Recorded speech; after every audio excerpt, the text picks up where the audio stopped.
Hello everyone, আসসালামু আলাইকুম। কেমন আছেন সবাই? চলে আসলাম অ্যানাদার ব্লগ নিয়ে। তো আমি আজকে তৈরি করে দেখাবো খুব মজার একটি পকোড়া। সেটা হচ্ছে চিংড়ি মাছ দিয়ে আজকের এই পকোড়াটা তৈরি করে দেখাবো। এই চিংড়ি মাছ দিয়ে পকোড়াটা কিন্তু খেতে খুব খুব খুব মজা। তো আমার সাথে থাকুন, দেখতে আমার থাকুন চিংড়ি মাছের পকোড়া। তো চিংড়ি মাছের পকোড়া তৈরি করার জন্য আমি একটা পেস্ট তৈরি করে নিব প্রথমে।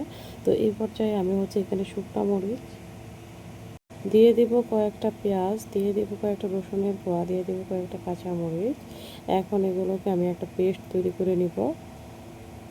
ব্লেন্ডার জার দিয়ে একটা পেস্ট তৈরি করে নিলাম।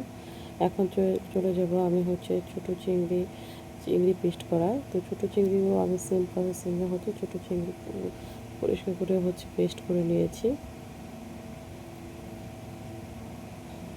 তো এখন চলে যাব পকোড়ার মেন প্রসেসিংয়ে। তো এখন আমি যে চিংড়ির পেস্টটা সেটা নিয়ে নিয়েছি, আর দিয়ে দিব যে পেস্টটা আমি তৈরি করেছিলাম পকোড়া তৈরি করার জন্য, সেই পেস্টটা। এখন দিয়ে দিব পেঁয়াজ কুচি, কাঁচামরিচ কুচি, দিয়ে দিব 1 টেবিল চামচের মতো লবণ, দিয়ে দিব 1 টেবিল চামচ ধনে গুঁড়ো, দিয়ে দিব 1 টেবিল চামচ গরম মশলা গুঁড়ো, দিয়ে দিব 1 টেবিল চামচ হলুদ গুঁড়ো, দিয়ে দিব জিরা গুঁড়ো, দিয়ে দিব 2 টেবিল চামচ চিনি, দিয়ে দিব চাট মশলা। এখন এই মিশ্রণগুলোকে ভালো করে মিক্সড করে নিতে হবে।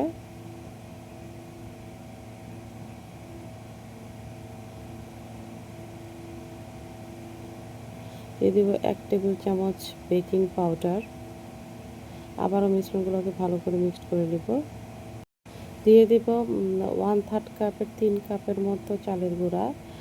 চালের গুঁড়া দিয়ে মিশ্রণগুলোকে ভালো করে মিক্সড করে নেব, মিশিয়ে নেব। আমি কিন্তু এর মধ্যে কোনো রকমের পানি ব্যবহার করিনি।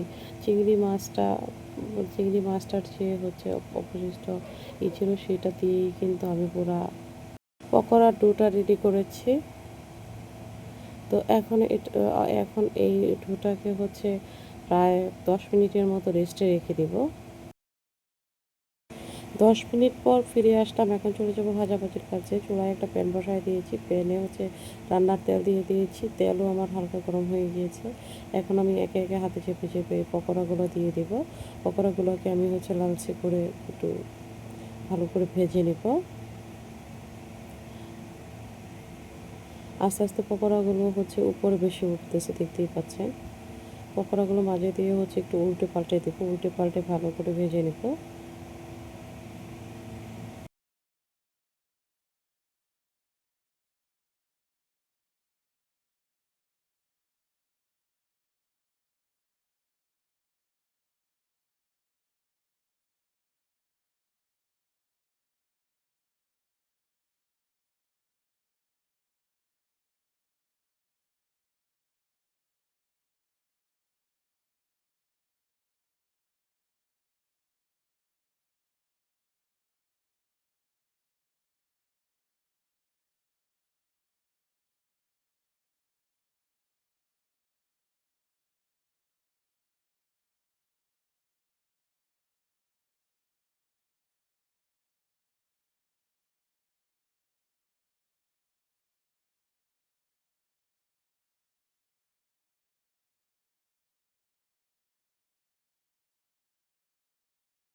একে একে বাকিগুলো দিয়ে আমি সেম প্রসেসিংয়ে ভেজে নেব।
এইভাবে আমার সবগুলো পকোড়া ভাজা হয়ে গিয়েছে, দেখতেই পাচ্ছেন লালচে করে আমি ভেজে নিয়েছি পকোড়াগুলো।